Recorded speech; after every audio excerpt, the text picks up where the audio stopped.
Hey guys, it's Shimshin. Welcome to my channel. So today I want to give the monks some more love. I actually gave the monks some love recently with my my farming build remake, my ultimate loot farming guide remake. And actually, if you look in the description, it's got the time codes for the chapters and organized by parts 1, 2, and 3. And the third part is a monk farming build. And part 2 is actually what I would recommend to watch for PvE optimizations in general. And everything actually in that section applies to this build except for the Paragon options. Other than that, I really want to make a shout out to Shebah, who has made my very first thumbnail. How do you like it? I think it looks great. It reminds me of some Juno Reactor cover art. Anyway, now let's get into the build without further ado. This build is a dungeon and raid build, and it is based on Oroth's monk dungeon build, which I will link in the description of this one. And so let's first just go over the skills really quickly. All the same skills. We got Fists of Thunder, Shield of Zen, Mystic Allies, Mystic Strike, and Inner Sanctuary. Now as for the essences, I'm using 4 of the same essences as Oroth's build and 4 that are different. So I'll first quickly go over the ones that are the same. First of all, we've got Ease and Clarity. What that does is Shield of Zen increases the movement speed of you and your allies by 40% for 4 seconds. That is extended by beneficial effects duration. So here we go. This is how I'm moving by default, and then I pop the Shield of Zen, and woo, I'm moving faster. So great for zipping around dungeons. And let's see what next. The Pants Essence Lingering Incense.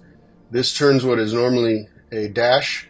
Mystic Strike now summons a spirit ally that rushes forward, dealing damage to the first enemy it hits before unleashing a barrage of attacks. So let's see what this guy looks like actually in the training area. So if I summon him, there he goes. Look at him go. He doesn't last very long, but he does a lot of damage while he's up. Okay, so it's a nice essence to use.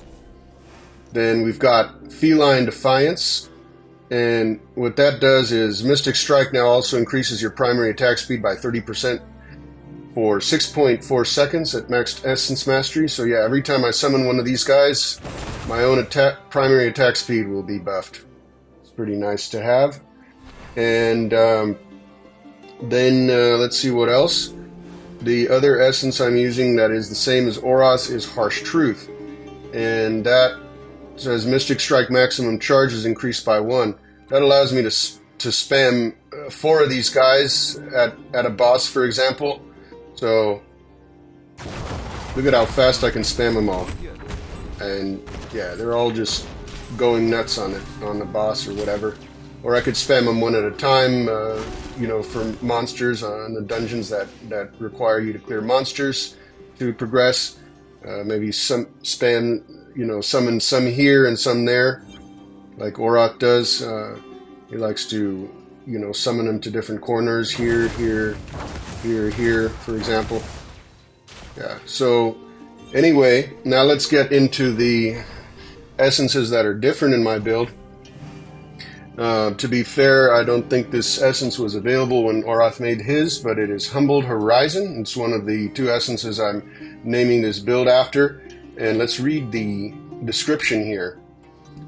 So in the skills, Suffusing Wrath. Inner Sanctuary now follows you for 6 seconds, increasing primary attack speed by 50% for you and nearby allies. That's a big buff. Summons do not have a attack speed cap. So this is a great buff for your own summons and for anybody else's summons in the party. So it's a good support build in general, but it's a really good support build for other summoners. This is what that looks like. It creates this circle that just moves around you, with you. So it's pretty nice. Okay, now another essence I'm using that's different. Oroth uses the Wind Reaver's Wing, which is ranged for the Mystic allies, but this, instead, what it does is the Mystic allies now summons 4 Spirit allies to fight by your side that only use primary attack. So there are multiple advantages. Suppose just hypothetically that each one of these does only half the damage. There are multiple advantages that I'll get into as they come up for having more summons, even if each one is weaker. Okay, and so this is what they look like here. Yeah, four blue spirit monks that follow you around. Okay, and let's see what else. So one of the great advantages of Divine Muster is actually the Awaken bonus. And the Wind Reaver's Wing has damage as the Awaken bonus, but this one actually has cooldown reduction. And that allows you to not depend on the other main hand that Oroth uses, which is the Rod of Echoes. So instead I am using Kindled Unity. And let's look at the skill description of what that does. Fire Blessing. Shield of Zen now attaches fire blessings to you and your allies for 4 seconds, causing your primary attacks to make enemies burn for a certain amount of damage per second. The burn can be stacked up to 3 times, dealing more damage per second. So this is actually one of the advantages to having more allies, including more summons, because each one of them can be burning enemies up with their primary attacks. And yeah, it also is beneficial to have high attack speed because these burns can stack faster. So there's some great synergy in this build, as you see. Okay, what you're missing is the base shield of Zen that Oroth uses, which is this shield also prevents all effects which cause loss of control of a character.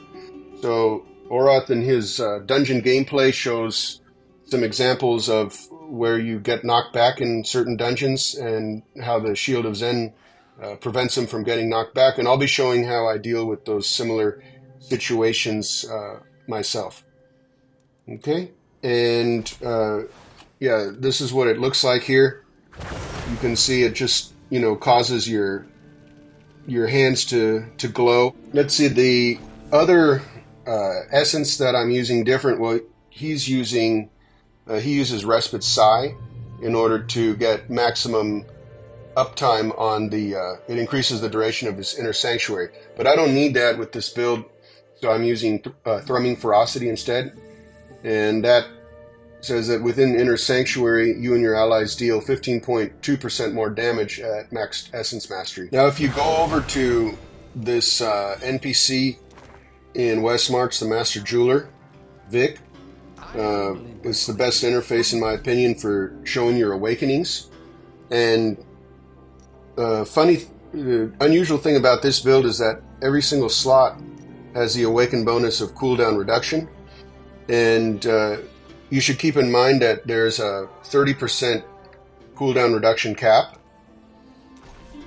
So my base cooldown reduction in this build is 17.5%. That's from my, magic bonuses on items and my gems, my Bottled Hope gem. And yeah, so with all of these awakenings, that's overkill for most of the skills that I'm more than capped for most of those skills. The only one that I'm not capped for is actually Mystic Allies, because there's only one source of the cooldown reduction for that, so I'm only at 27.5% cooldown reduction for that, but you can see that I get almost 100% uptime even with that. Let me quickly go over the legendary gems and again refer to my Ultimate Loop Farming Guide remake to see a more detailed discussion about legendary gems. but I would recommend all the ones that Oroth uses. So that is Berserker's Eye, gives you a damage increase. Bottled Hope is even better with this build because it gives you a damage buff and gives it, when you use a skill to grant a buff, increase the damage and movement speed of the target for 6 seconds. So yeah, it grants the buff to you and all your allies, including summons, if you've got group buffs. And yeah, this build has 2 group buffs.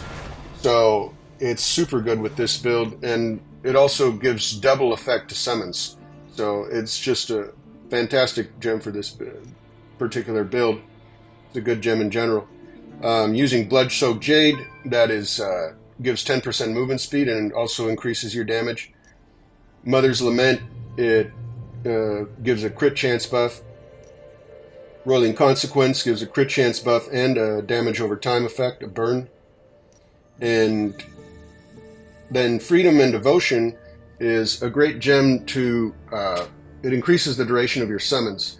And it's only a 1-star gem. I would recommend just ranking one of these up. And you always rank up your gems to at least rank 5 and awaken all your slots with the Dawning Echoes that you can get with just 10,000 plat instead of 1,000 orbs now. And yeah, I use Everlasting Torment in other builds, and I just swap this in for summon builds. Now, I'm using the effects of Void Spark and Seeping Bile, but those are not as optimal for this build as the ones Oroth uses instead. So he uses Echoing Shade, which is, well, he says it's a really killer gem for summoner builds. And I've got this 505 that I got from myself from Eternal Crest, and I'm working on ranking this up. And you notice, well, you should know that you get 2 clones. You start with 1 clone, you get 2 clones at rank 4, and you get 3 clones starting at rank 7. So those are the breakpoints of this gem that give you significantly more power. And my goal is to take this to rank 7. I'm saving my Telluric Pearls and so on to rank that up. And you see I've got all of these dormant 5 stars, so I'm going for versatility. And okay, and then the other gem that Oroth uses that's different from mine is Pain Clasp.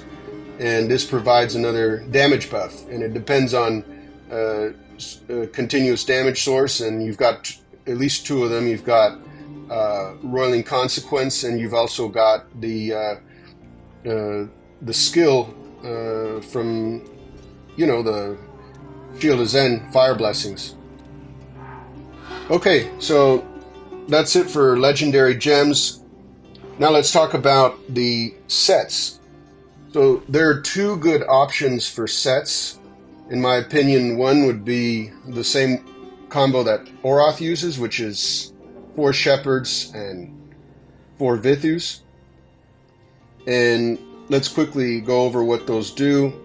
2 Shepherds increases your summon damage. 4 Shepherds increases your critical hit chance based on the number of summons, and you achieve the maximum benefit with 6 or more summons, and that is another reason why it's better in general to have more summons when you're using 4 Shepherds. So we've got 4 from here and 4 from here. I mean, yeah, you're going to get good uptime. Even if you're not using Echoing Shade, you're going to get good uptime on max benefit for this 4 Shepherds. And then Vithus here, 2-piece increases the duration of all beneficial effects on you or your party members by 30%. That's always a great one to have, especially the build with a good number of buffs like this one. And then 4-piece increases the target's attack speed by 30% for 3 seconds each time you use a skill to grant a beneficial effect to yourself or a party member. And that's great too. It's like any buff, it's extended by like most buffs, it's extended by beneficial effects duration. as well. And now I want to talk about that briefly. Go back to mentioning the 100% attack speed cap. You get 50% primary attack speed from the Humbled Horizon. You get 30% from Feline Defiance shoulders. And then if you use 4 Vithus, you get 30% general. If you add those up, that is 110. And then you're wasting 10% attack speed, and then you're wasting any amount of attack speed that shows on your character sheet from, magic affixes on your gear and runes and stuff. And you're also wasting any attack speed you get from specialized gems like Carson's Invigoration, Grim Rhythm, ranked up Void Spark. But that does not in any way make this build bad, because remember that you're focused on your summons here. This is primarily a summoner build, and there's no cap to the attack speed of summons. However, it brings up a point that one alternative to consider would be 6 Shepherds and 2 Vithus. So 6 Shepherds says your summons enter a frenzied state for 12 seconds each time one of them critically hits. The frenzied state increases their attack speed by 60%. That's twice the benefit of 4 Vithus. Cannot occur more often than once every 40 seconds.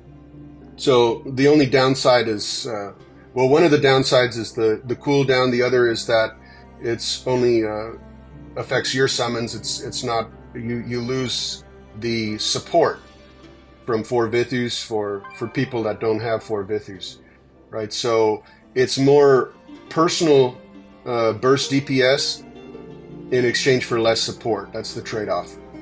And the cooldown might seem long, but for dungeons, definitely with your familiar, make sure that it's on defensive mode. And so on the left-hand side under the traits, you can choose aggressive or defensive, and then you run around the dungeon so the familiar doesn't trigger effects prematurely like 6 Shepherds and your Mother's Lament, Roiling Consequences, etc. So just run around the dungeon like this without attacking, without activating summons or anything. And you can do that and skip most monsters and have the important cooldowns ready for the boss, including 6 Shepherds. There are some dungeons where you need to clear monsters to progress, but that'll work for a lot of them. So definitely a good option. So either 4 Shepherds, 4 Vithus, or 6 Shepherds, 2 Vithus is what I'd recommend.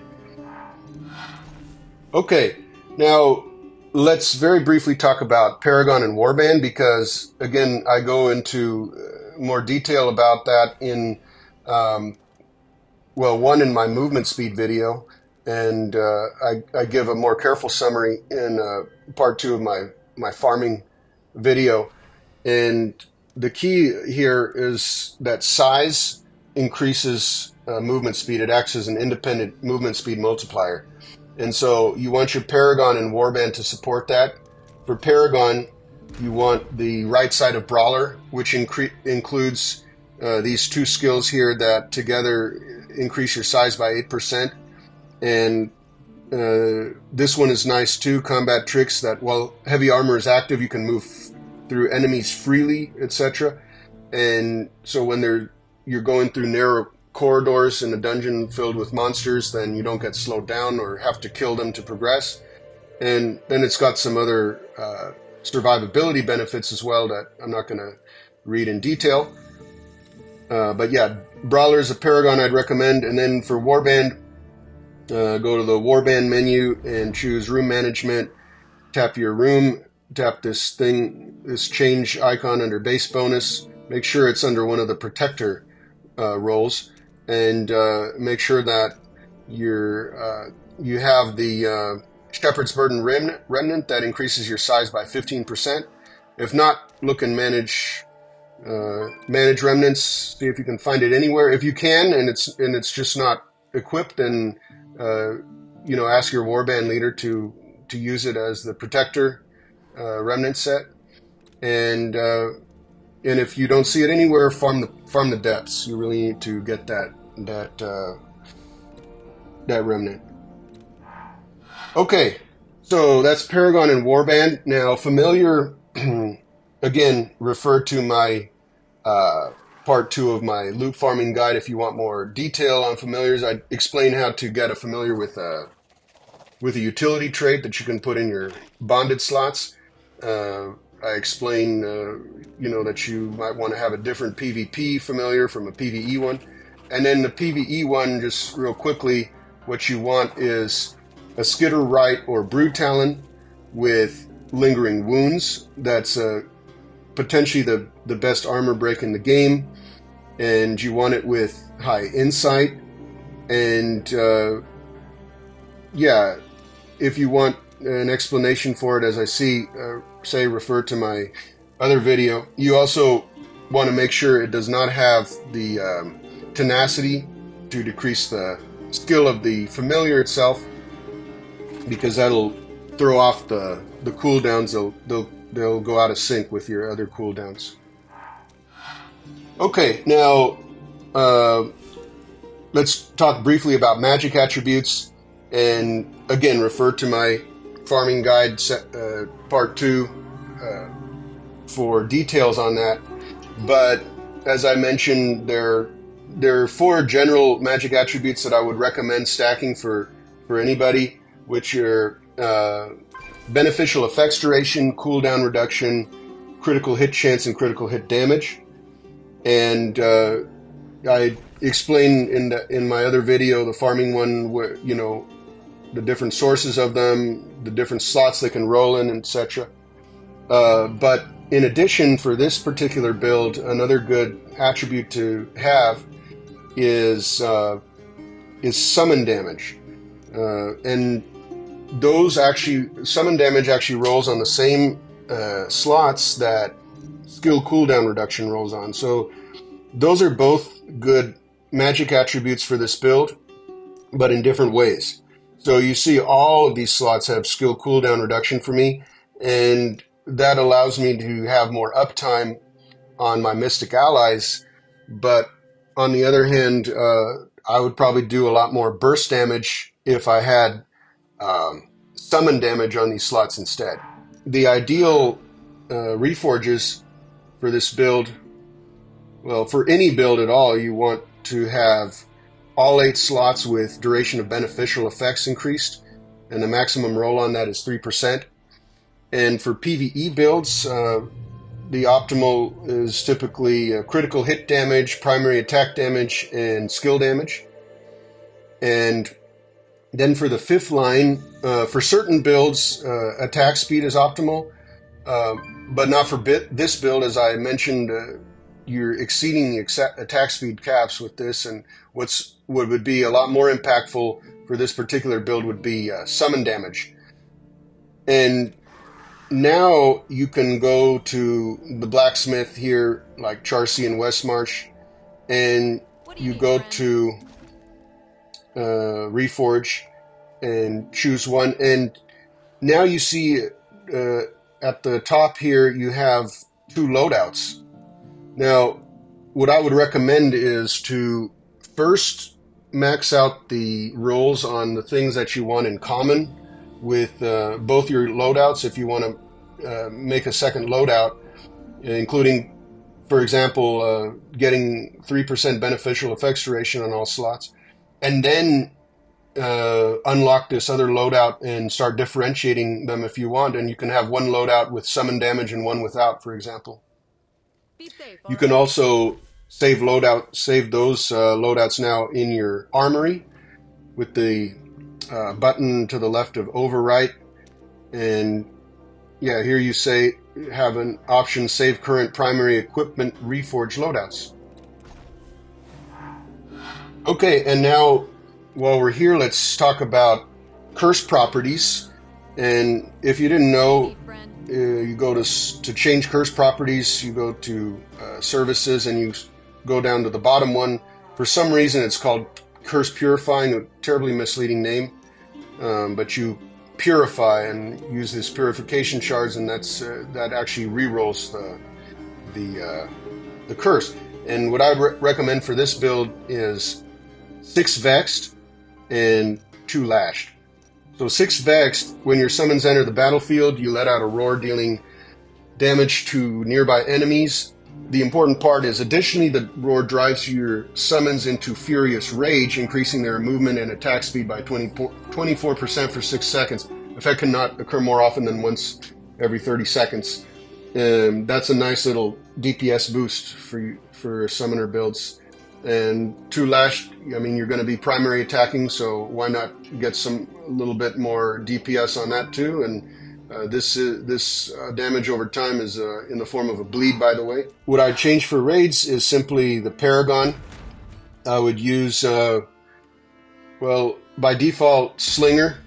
And I honestly, I just use the top part, the top 5 skills, and there's probably a more optimal combination. However, I'm hesitant to use Ranger with summon builds, the right side, which used to be Ranger, with summon builds without careful testing of it, because when these Paragon trees were separate, the Ranger did not apply to summons. And then I'd also like to test whether similar effects from different areas of the same Paragon cluster stack, like, you know, crit damage here, or crit chance here with the crit chance there. So yeah, this I would like to do or see further testing on this, but yeah, the top portion of Slinger will increase your DPS, and you can experiment with other combinations. And other thing that I change is the Warband rune buff, that I change it to the attacker. You could do damage or the other one, the critical hits increase attack speed of nearby allies, you know, depending on whether you are one of the weaker members in the raid. You might choose the one on the right, as long as you have high crit chance. And if you're one of the stronger members, you're probably better off choosing the one on the left, damage done increased by 3.5%. So let's see how much damage we do here. Let's see. Let's reset.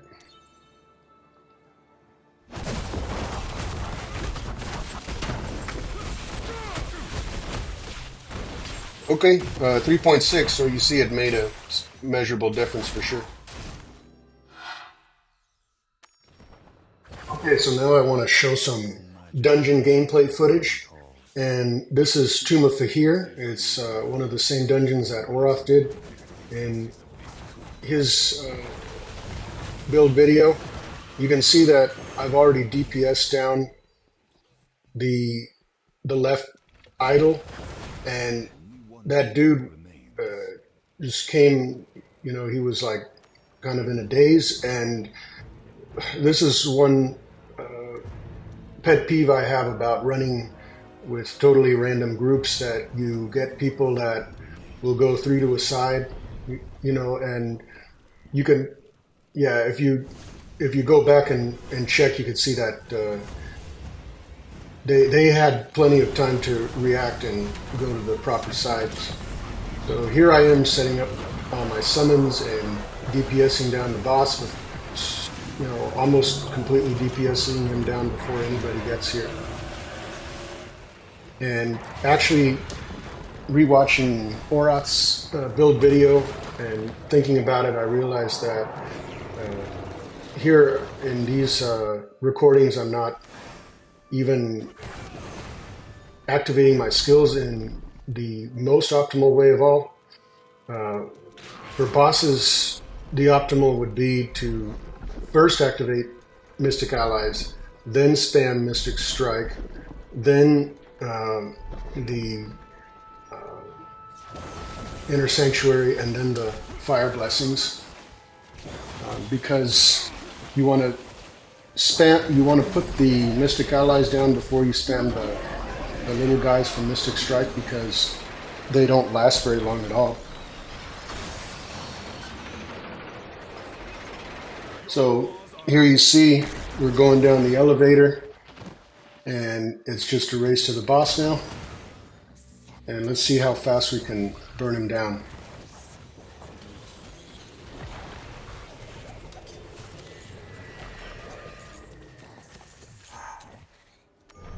Okay, here we are in the Silent Monastery. That's the other dungeon that Horath showed in his video. And we get to the Guardian, and again I'm setting out my summons just before he spawns, and then talking to that guy as fast as possible, and then activating this thing as fast as possible. And first I go down here, but then I see that, yeah, there's enough people handling this, and I instead go up to just keep moving in the dungeon. And here we've got Adorabella actually running Oroth's build. So that's why she's so fast. So here I am unsealing the gate as fast as possible, going down here. And here I'll show how I deal with the knockbacks without having the base Shield of Zen. I simply distract them with my summons. And you see that I'm able to activate the pillar without getting knocked back. It also is thanks to my allies, but I've done that when nobody's there to help me before. And we just burn this guy down, open the gate, and here you want to save your Mystic Strike charges for the boss. Okay, and activate that door and go right to the boss. Now we have 4 charges back. Let's see how fast we burn him down. Ooh, bam, he's dead.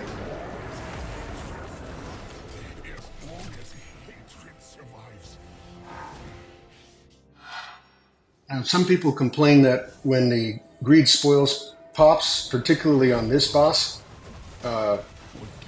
you should wait to kill the goblins because you'll lose them when you get to phase 2. Well, the solution is simply to kill the guy before he gets to phase 2, and that's partly thanks to my buddy Elvigan, who does some mad DPS here too. Okay, now let's see how this build works in a raid. I am one of only 4 people above the recommended combat rating in this raid, and I'm pretty sure I do the most damage by a sizable margin. Now, some people might say that, and Orath is of the opinion that the more DPS you do in raids, the less you need movement speed. And I would point out that Orath tends to run with organized parties for raids, and that kind of coordinate beforehand who's going to run here, who's going to run there. And so that can certainly cut down on the movement required. But especially if you are one of the only people that's really carrying the raid, or if you're just running with groups that are not so well coordinated, this is a perfect example where the boss splits into multiple versions, and there's several bosses that do this kind of thing, where movement speed is less less necessary for raids, but it's still beneficial for sure, in my opinion. Finally, I want to show that this build actually can work for Trial of the Hordes just fine. And here I am. This is the tail end of a fight with somebody that is moderately higher resonance than me. And by the way, I've hear some people say that Trial of the Hordes is a normalized mode. I don't see how that could be, because I killed people with super low resonance super quickly. and tend to have trouble with people that are significantly higher than me. But here I am beating somebody that is moderately higher than me.